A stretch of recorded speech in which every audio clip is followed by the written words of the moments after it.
நடிகர் விஜய் அவர்களுடைய கட்சியோடு பிரசாந்த் கிஷோருடைய கட்சி ஒரு தோழமையுடன் பயணிக்கும் அப்படிங்கிற மாதிரியான செய்தி நமக்கு கிடைக்க பெறுகின்றது. அது நாடாளுமன்ற தேர்தல் வரும்போது 2029 வரும்போது இன்னும் ஒரு விரிவடைந்த தேசிய அளவிலான ஒரு கூட்டமைப்பாக ஒரு கூட்டணியாக அது மாறும் அப்படிங்கிற ஒரு பார்வையும் பகிரப்படுகிறது.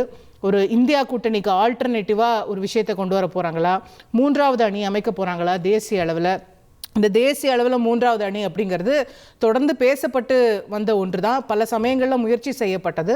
ஆனால் அதற்கு இதுவரைக்கும் ஒரு பெரிய டேக் ஆஃப் இல்லை அப்படிங்கிறது தான் நம்ம பார்க்குறோம்.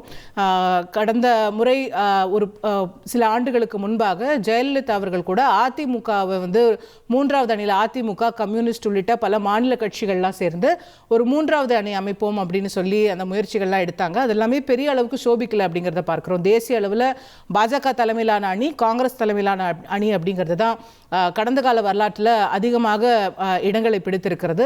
இந்த முறை பிரசாந்த் கிஷோர் எடுக்கக்கூடிய இந்த முயற்சி அப்படிங்கிறது தமிழ்நாட்டில் நடிகர் விஜய் அவர்கள் இதில் இணைந்திருப்பது அப்படிங்கிறது என்ன மாதிரியான மாற்றத்தை 2029 ஏற்படுத்தும் அப்படிங்கிறதுக்கு நம்ம இன்னும் பல காலம் காத்திருக்க வேண்டியிருக்கிறது. அதுக்கு முன்னாடி 26 தேர்தல் வருகிறது.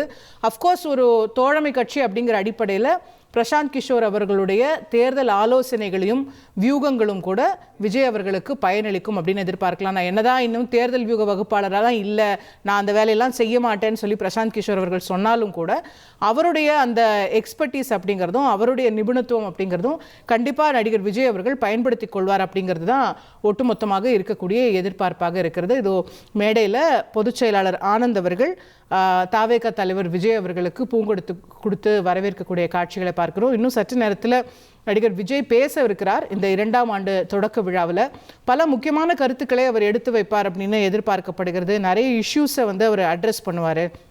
அவர் மீது இருக்கக்கூடிய விமர்சனங்களுக்கு பதிலளிப்பார். அதை தாண்டி இன்றைய பேசுபொருளாக இருக்கக்கூடிய அரசியல் பேசுபொருளாக இருக்கக்கூடிய பல பிரச்சனைகளை அவர் தொடப்போகிறார். குறிப்பாக பெண்கள் பாதுகாப்பு, மும்மொழி கொள்கை, மத்திய அரசிலிருந்து நிதி வரக்கூடிய விவகாரம், இப்படி பல்வேறு விஷயங்களை தொட்டு அவர் பேசுவார் அப்படின்னு எதிர்பார்க்கப்படுகிறது. அவருடைய கட்சி வட்டாரங்கள் நமக்கு சொல்கிறாங்க. ஆனால் என்ன எக்ஸாக்டாக பேச போகிறார், யார் யாரை குறிவைக்க போகிறார், அவருடைய வியூகம் இன்னும் கரெக்டாக பார்த்தோம்னா ஒரு ஆண்டு இருக்கிறது. இப்போ நம்ம பிப்ரவரி இறுதியில் இருக்கிறோம். சரியாக அடுத்த பிப்ரவரி இறுதியில் நம்ம இதே நாளில் உட்கார்ந்துட்டு இருக்கும்போது தேர்தல் களம் சூடு பிடித்திருக்கும். அநேகமாக அறிவிப்பு கூட வெளியாகி இருக்கலாம், இல்லை அறிவிப்பு இன்னும் கொஞ்ச நாளில் வந்துரும்ன்ற எதிர்பார்ப்பு இருக்கும். கூட்டணிகள் அமைய தொடங்கி இருக்கும். பல தொகுதிகளில் இந்த தொகுதிக்கு நான் தான் வேட்பாளர்னு பல பேர் இறங்கி வேலை செய்ய ஆரம்பிச்சிருப்பாங்க. அந்த களம் முழுமையான ஒரு மொமெண்டமில் இருக்கும் அப்படின்னு பார்க்குறோம். சரியாக ஓராண்டுதாக இருக்கிறது சட்டமன்ற தேர்தல் வருவதற்கு. ஸோ அந்த அடுத்த ஓராண்டுக்கான திரு விஜய் அவர்களுடைய ப்ளூ பிரிண்ட் என்ன, அவருடைய திட்டம் என்ன, வியூகம் என்ன அப்படிங்கிறத இந்த விழாவில் அவர் பகிர்ந்து கொள்வார் அப்படின்னு எதிர்பார்க்கப்படுகிறது. செய்திகளை உடனுக்குடன் தெரிந்து கொள்ள உடனே சப்ஸ்கிரைப் பண்ணுங்க.